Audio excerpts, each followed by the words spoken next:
Today's lesson is graphing inequalities in a coordinate plane, and so I thought I'd start with a little bit of a review. The difference between graphing one variable equations versus one variable inequalities and graphing just a regular line. So graphing a one variable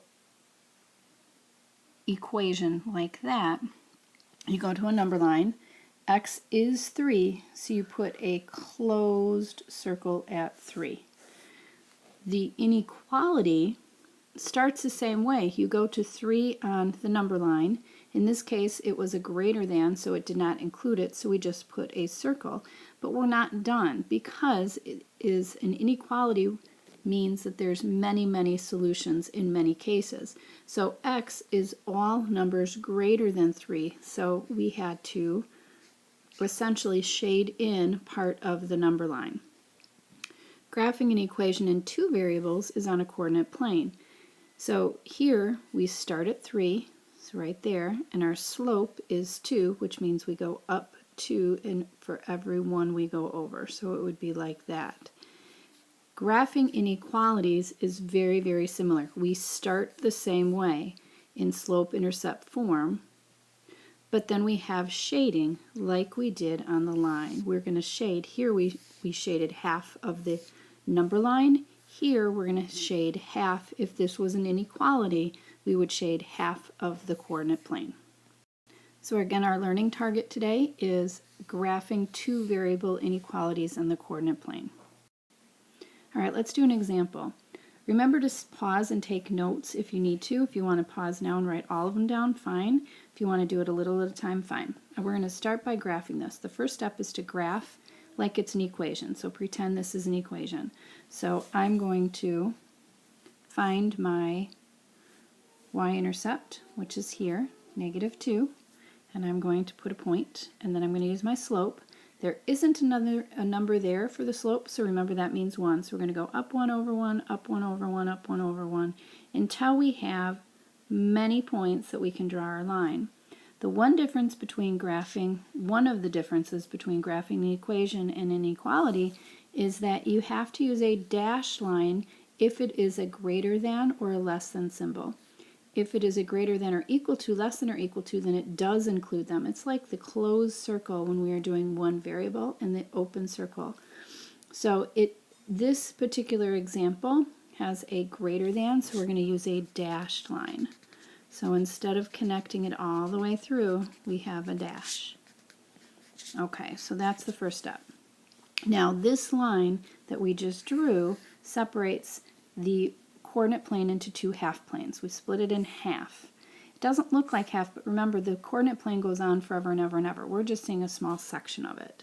So to choose which half plane to check, we can do it in a couple different ways. One way is to choose a point. So I typically use 0, 0 because it's easy to use. If it does include 0, 0s, and then I know all of these ordered pairs on this half make a true statement as well. So these are all the solutions.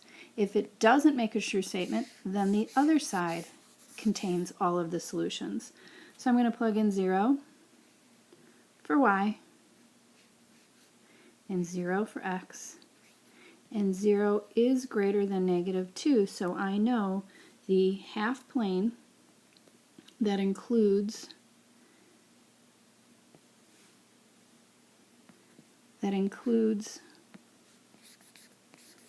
0, 0 is the one to shade.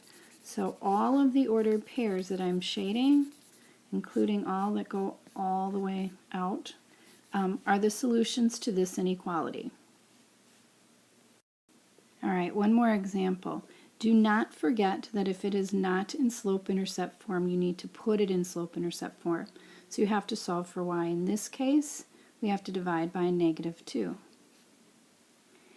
So y, and this would be a -2x, -6 divided by -2 is a +3. But don't forget our inequality rules. We divided by a negative number, so we have to flip that sign. All right, so now we're going to find our y-intercept, which is 3. And we're going to find our slope, which is -2. So I start at 3, and I go down 2 over 1, down 2 over 1, up 2, back 1, up 2, back 1. I'm going to come over here. It is not an equal to, so I know I'm going to use a dashed line. And hopefully you are doing a better job of making a straight line than I am. And then we're going to choose our point. And I'm going to actually talk about a second way to find this as well. So my point, I'm going to choose 0, 0.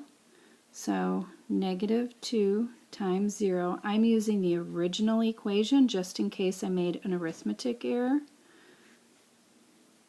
Plus negative 6. So 0 is less than negative 6. That does not make a true statement. So I know the half plane that includes 0, 0 is not the correct side to